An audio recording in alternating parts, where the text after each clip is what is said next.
दोस्तों नमस्कार। दोस्तों मैं दिलीप सिंह सेगर एडवोकेट। हमारे YouTube channel viral legal live पर आप सभी का बहुत बहुत स्वागत है। दोस्तों आज का जो विषय है वो विषय ये है कि अगर कोई संपत्ति विवादित है और उस विवादित संपत्ति पर हम ऐसा क्या करें जो हमें तुरंत स्टे प्राप्त हो जाए माननीय न्यायालय से।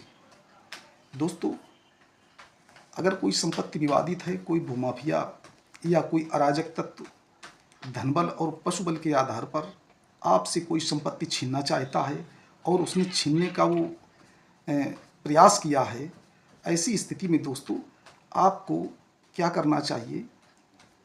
दोस्तों ऐसी स्थिति में आप जो संपत्ति जिस न्यायालय के क्षेत्राधिकार में स्थित है, जो डिस्प्यूटेड संपत्ति प्रॉपर्टी है, तो उस आपको न्यायालय में आर्डर 39 रूल 1-2 का एप्लीकेशन देना होगा।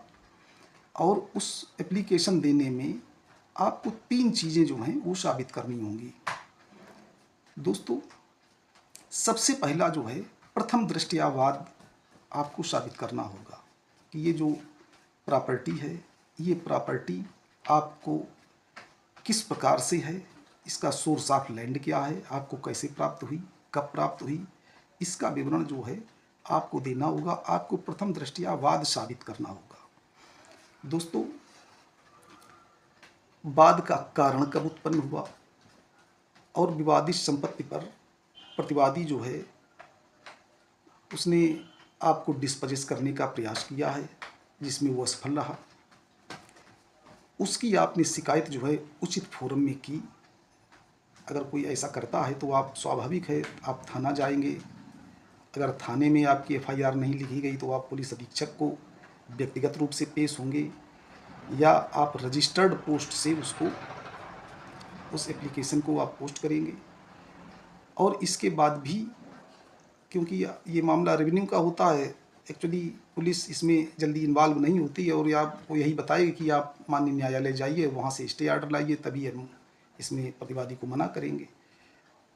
तो इसमें आपको करना क्या है, सबसे पहले तो आपको यही साबित करना है कि प्रथम दृष्टयावाद आपको साबित करना है ऑनेबल कोर्ट में। और दूसरा सुविधा का संतुलन। सुविधा के संतुलन का मतलब है कि आप उसमें शांतिपूर्ण और स्वामित्वपूर्ण अध्यासन में हैं, कब्जा व दखल में हैं, इसलिए सुविधा का संतुलन जो है आपके पक्ष में है। ऐसा नहीं है कि आप वहाँ काबिज नहीं हैं, संपत्ति आपके अभिलेखों में नाम तो दर्ज है लेकिन आप वहाँ मौके पर काबिज नहीं हैं, तो सुविधा का संतुलन जो है वो आपके पक्ष में नहीं होगा। सुविधा का संतुलन आपके पक्ष में होना चाहिए और इसके बाद आपको अपूर्णनीय क्षति होनी चाहिए। ऐसा नहीं है कि अगर कोई व्यक्ति जो है कब्जा कर रहा है उससे आपको अपूर्णनीय क्षति नहीं हो रही है तो ऑनेबल कोर्ट जो है स्टे ऑर्डर पास नहीं करते हैं, तो उसमें आपको अपूर्णनीय क्षति होनी चाहिए जिसकी पूर्ति जो है मुद्रा में संभव ना हो, ऐसी अपूर्णनीय क्षति होनी चाहिए। और दोस्तों स्टे ऑर्डर पास कराने के लिए माननीय न्यायालय से अगर वो प्रॉपर्टी जो है कृषि भूमि है तो आपको फेरिस्त पर कुछ डॉक्यूमेंट जो है माननीय न्यायालय के समक्ष प्रस्तुत करने होंगे। जैसे अगर वो कृषि भूमि है तो सबसे पहले जो खतौनी है, आप खतौनी की सर्टिफाइड कॉपी तहसील से निकला लें और उस सर्टिफाइड कॉपी में वो जो खतौनी है उसमें आपका नाम दर्ज होना चाहिए, या तो फ्रंट पे होना चाहिए या आदेश पे होना चाहिए। दोस्तों इसके बाद आप जो लेखपाल है, आप लेखपाल से उस जो कृषि भूमि है, विवादित संपत्ति है, उसका आप खसरा निकला लें।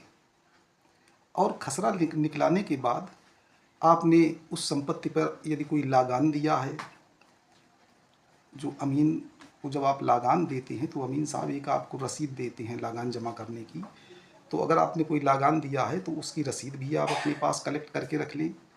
अगर आपने वो जो कृषि भूमि है उसमें कोई खाद या बीज या दवाएं किसी स्टोर से ख़रीदी हैं तो आप उसके जो पर्चे हैं, पक्के पर्चे हैं, बिल हैं, आप उनको अपने पास रख लें।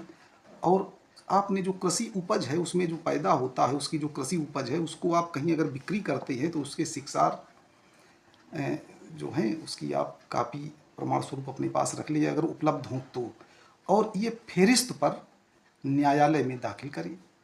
दोस्तों जब आप इस तरीके के डॉक्यूमेंट कृषि भूमि का अगर मामला है आप दाखिल करते हैं तो हॉनेबल कोर्ट आपको ज़रूर स्टे प्रदान करेगा। दोस्तों, हॉनेबल कोर्ट जो है वो साम्या का भी विशेष ध्यान रखते हैं। अगर साम्या का ध्यान नहीं रखेंगे, मान लीजिए किसी ऐसी प्रॉपर्टी का कोई स्कूल का मामला है और स्कूल के मामले में अगर हॉनेबल कोर्ट स्टे दे देगा तो कितने लोग प्रभावित होंगे, कितने बच्चे प्रभावित होंगे, उनके अभिभावक प्रभावित होंगे।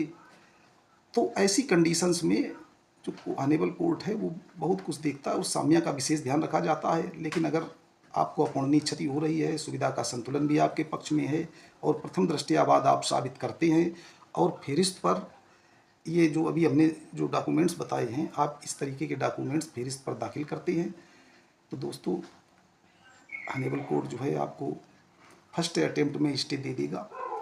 दोस्तों, अगर विवादित संपत्ति जो है वो प्लाट है और प्लाट की कंडीशन में आपको ये साबित करना होगा, अगर कोई प्लाट पे कब्जा कर रहा है, कब्जा करने का प्रयास किया है उसने, तो उसमें भी आपको सोर्स ऑफ लैंड सबसे पहले बताना होगा। ये संपत्ति आपको कैसे प्राप्त हुई, आपकी पैतृक है या आपने उस प्लाट को या मकान को किसी से क्रय किया है तो उसकी जो डीड है, या आपको किसी वसीयत से प्राप्त है तो आप उस वसीयत की कापी लगा सकते हैं। और उस मकान में आप अगर रह रहे हैं तो आप उसका हाउस टैक्स भी दे रहे होंगे, आप उसका बिजली का आपका कनेक्शन भी होगा, आपने जब उसको बनवाया होगा, उस बिल्डिंग को बनवाया होगा, उस मकान को, तो आपने बिल्डिंग मटेरियल भी क्रय किया हो गया, उसके भी पर्चे आप लगा सकते हैं। और दोस्तों, ये सब पर्चे आप फेरिस्त पर हॉनेबल कोर्ट में अगर प्लाट का मामला है या मकान का मामला है तो आप दाखिल करेंगे तो हॉनेबल कोर्ट जो है आपको ज़रूर स्टे देगा। लेकिन दोस्तों, हॉनेबल कोर्ट को ये विवेकाधिकार होता है कि वो स्टे के लिए मना भी कर सकते हैं कि जब तक हम दूसरी जो पार्टी है उसको नोटिस जारी इसी नोटिस नहीं करेंगे, आप उसको नहीं बुलाएंगे तब तक। तो दोस्तों, उस कंडीशन में भी जब उसको इसी नोटिस हो जाएगा दूसरी पार्टी को और दूसरी पार्टी वहाँ हाजिर हो जाएगी तो आप उसका कमीशन जारी करा के, और उसमें कुछ समय लगता है, उसमें भी स्टे तो हो ही जाना है अगर आप जेन्युइन मामला है। और दोस्तों, हमारी तो राय ये है कि आप हॉनेबल कोर्ट अगर आएँ तो आप स्वच्छ हाथों से आएँ, ऐसा नहीं कि आप वहाँ पे कुछ तथ्य छिपा के या आप कोर्ट को गुमराह करने के प्रयास करें। और इस तरीके से अगर आप स्टे प्राप्त करना चाहते हैं तो दोस्तों, इस तरीके का जो तरीका है ये गलत होता है। इस तरीके से आप स्टे प्राप्त करने का प्रयास ना करें। जेन्युइन मामला हो तभी आप स्वच्छ हाथों से हॉनेबल कोर्ट आएँ। और इन्हीं सारे सजेशंस के साथ दोस्तों, नमस्कार।